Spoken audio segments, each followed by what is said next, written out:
Lily and the Lion, from Grimm's Fairy Tales, by Jacob and Wilhelm Grimm, translated by Edgar Taylor and Marion Edwards. This recording is in the public domain. Read by Bob Neufeld.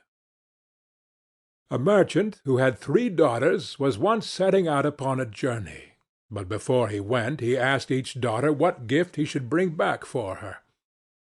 The eldest wished for pearls, the second for jewels, but the third, who was called Lily, said, "Dear father, bring me a rose." Now it was no easy task to find a rose, for it was the middle of winter.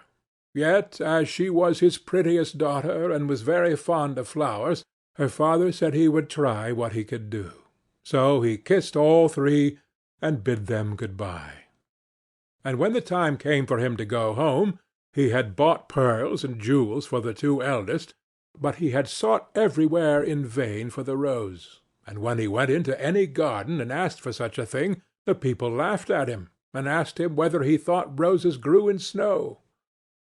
This grieved him very much, for Lily was his dearest child, and as he was journeying home, thinking what he should bring her, he came to a fine castle, and around the castle was a garden, in one half of which it seemed to be summer-time, and in the other half winter. On one side the finest flowers were in full bloom, and on the other everything looked dreary and buried in the snow. "A lucky hit," said he, as he called to his servant, and told him to go to a beautiful bed of roses that was there, and bring him one of the finest flowers. This done, they were riding away well pleased, when up sprang a fierce lion, and roared out, "Whoever has stolen my roses shall be eaten up alive." Then the man said, "I knew not that the garden belonged to you. Can nothing save my life?" "No," said the lion, "nothing, unless you undertake to give me whatever meets you on your return home. If you agree to this, I will give you your life, and the rose too for your daughter."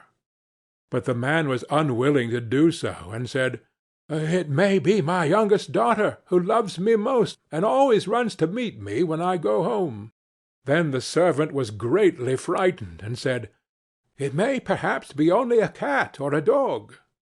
And at last the man yielded, with a heavy heart, and took the rose, and said he would give the lion whatever should meet him first on his return. And as he came home, it was Lily, his youngest and dearest daughter, that met him. She came running, and kissed him, and welcomed him home, and when she saw that he had brought her the rose, she was still more glad.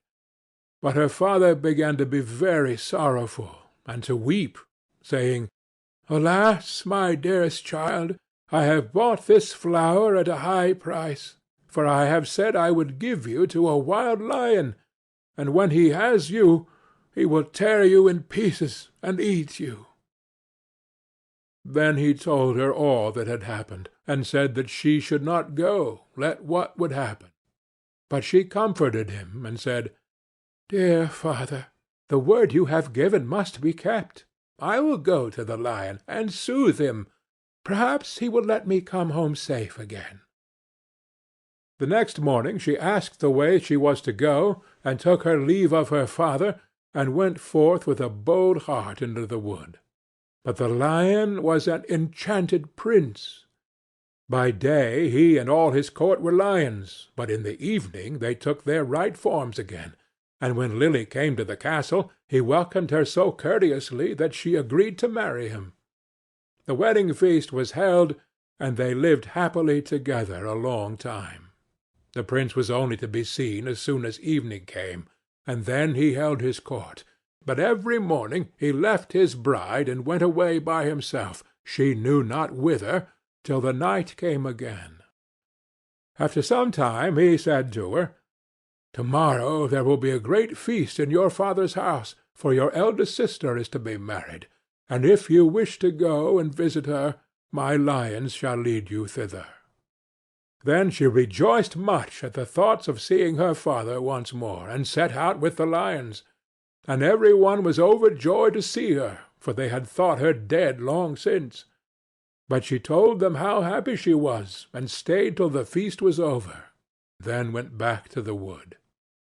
Her second sister was soon after married, and when Lily was asked to go to the wedding, she said to the prince, "I will not go alone this time. You must go with me."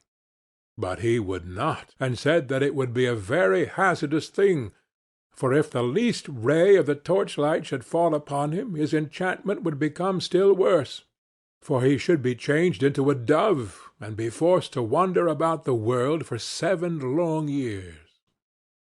However, she gave him no rest, and said she would take care no light should fall upon him. So at last they set out together, and took with them their little child, and she chose a large hall with thick walls for him to sit in while the wedding torches were lighted. But, unluckily, no one saw that there was a crack in the door. Then the wedding was held with great pomp, but as the train came from the church and passed with the torches before the hall, a very small ray of light fell upon the prince. In a moment he disappeared, and when his wife came in and looked for him, she found only a white dove, and it said to her, "7 years must I fly up and down over the face of the earth, but every now and then I will let fall a white feather, that will show you the way I am going. Follow it, and at last you may overtake and set me free." This said, he flew out the door, and poor Lily followed. And every now and then a white feather fell, and showed her the way she was to journey. Thus she went roving on through the wide world, and looked neither to the right hand or to the left, nor took any rest for 7 years. Then she began to be glad, and thought to herself that the time was fast coming when all her troubles should end. Yet repose was still far off, for one day, as she was travelling on, she missed the white feather, and when she lifted up her eyes she could nowhere see the dove. "Now," thought she to herself, "no aid of man can be of use to me." So she went to the sun, and said, "Thou shinest everywhere, on the hill's top and the valley's depth. Hast thou anywhere seen my white dove?" "No," said the sun, "I have not seen it, but I will give thee a casket. Open it when thy hour of need comes."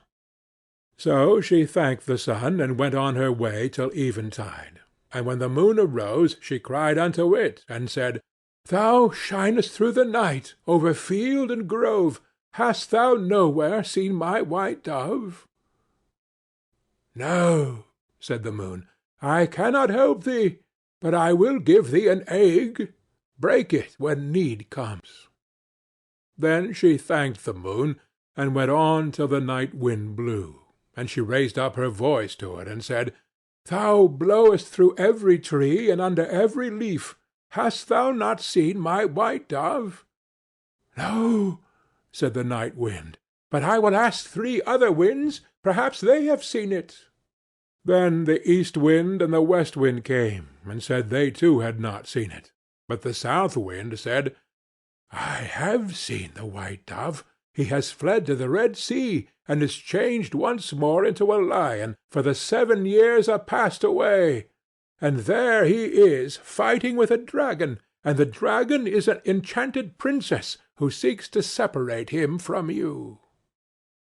Then the night wind said, "I will give thee counsel. Go to the Red Sea. On the right shore stand many rods. Count them, and when thou comest to the 11th, break it off, and smite the dragon with it. And so the lion will have the victory, and both of them will appear to you in their own forms. Then look round, and thou wilt see a griffin, winged like a bird, sitting by the Red Sea. Jump onto his back with thy beloved one as quickly as possible, and he will carry you over the waters to your home. I will also give thee this nut," continued the night wind. "When you are half-way over, throw it down, and out of the waters will immediately spring up a high nut-tree, on which the Griffin will be able to rest. Otherwise he would not have the strength to bear you the whole way. If, therefore, thou dost forget to throw down the nut, he will let you both fall into the sea." So our poor wanderer went forth, and found all as the Night Wind had said, and she plucked the 11th rod and smote the dragon, and the lion forthwith became a prince, and the dragon a princess again. But no sooner was the princess released from the spell than she seized the prince by the arm, and sprang on to the Griffin's back, and went off carrying the prince away with her. Thus the unhappy traveller was again forsaken and forlorn, but she took heart, and said, "As far as the wind blows, and as long as the rooster crows, I will journey on, till I find him once again." She went on for a long, long way, till at length she came to the castle where the princess had carried the prince. And there was a feast got ready, and she heard that the wedding was about to be held. "Heaven aid me now," said she, and she took the casket that the sun had given her, and found that within it lay a dress as dazzling as the sun itself. So she put it on, and went into the palace, and all the people gazed upon her. And the dress pleased the bride so much that she asked whether it was to be sold. "Not for gold or silver," said she, "but for flesh and blood." The princess asked what she meant, and she said, "Let me speak with the bridegroom this night in his chamber, and I will give thee the dress."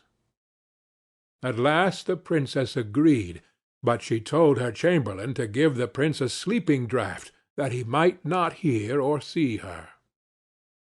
When evening came, and the prince had fallen asleep, she was led into his chamber, and she sat herself down at his feet, and said, "I have followed thee 7 years. I have been to the sun, the moon, and the night wind to seek thee, and at last I have helped thee to overcome the dragon.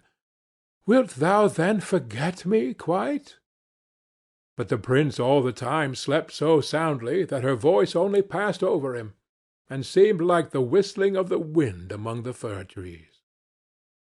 Then poor Lily was led away, and forced to give up the golden dress, and when she saw that there was no help for her, she went out into the meadow, and sat herself down and wept.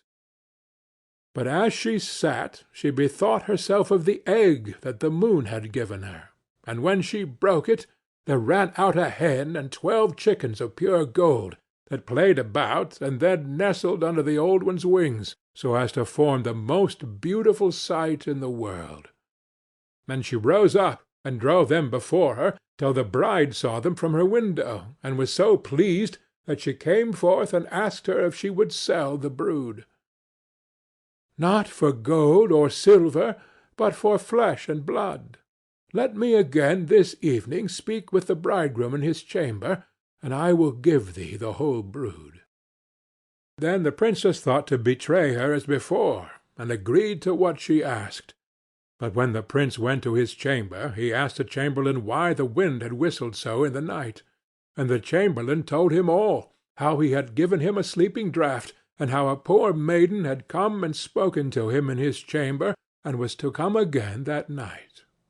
Then the prince took care to throw away the sleeping draught, and when Lily came and began again to tell him what woes had befallen her, and how faithful and true to him she had been, he knew his beloved wife's voice, and sprang up, and said, "You have awakened me as from a dream, for the strange princess had thrown a spell around me, so that I had altogether forgotten you.